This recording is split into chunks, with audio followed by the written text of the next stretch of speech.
All right, step one, meet and greet.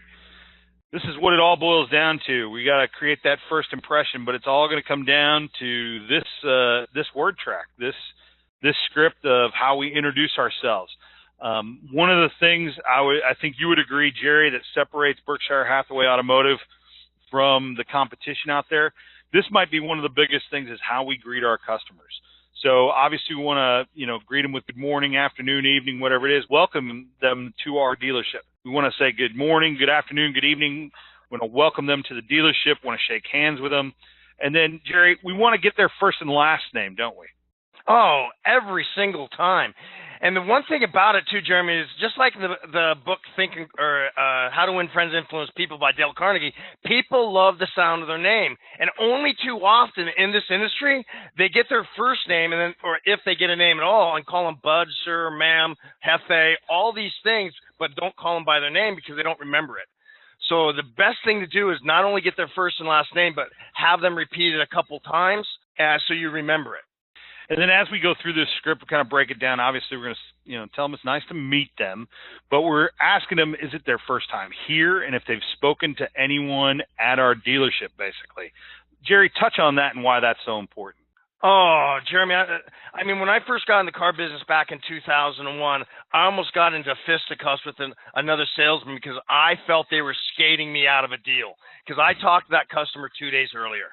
And that's the hardest thing. If we don't ask if they've ever been in a store before, it's not our customer's responsibility to tell me that they're working with somebody else. It's my responsibility as a professional to ask them, have they been working with somebody from my store? And then what brought you to the dealership today kind of follows that up. So if they didn't quite get that, what brings you to the dealership today? Hey, I might be here for service. I might be here for parts. I might be here because I heard you have a good sandwich at your cafe, whatever it is.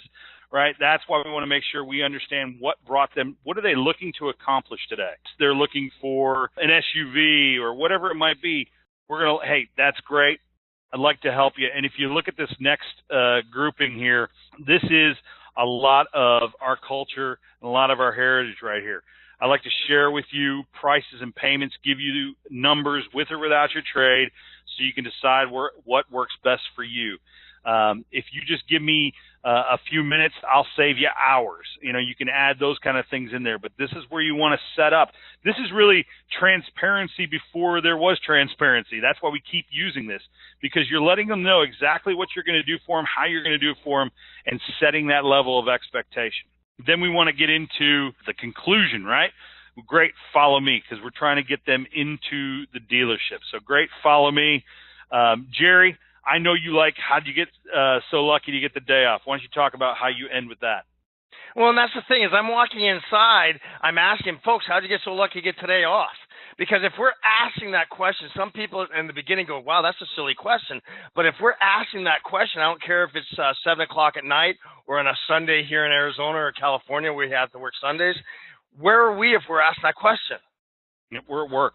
Yeah, so how did they get so lucky to get that night off? And what that leads into is the rapport building. And we'll talk about here in a little bit, form, and find out what they do for a living so we can start building that relationship. Because we're in a relationship value-based marketing. And I'll give you the are we your local dealership? One of the reasons I really love that is the fact they give up so much information and they give us so much confidence when they answer that question.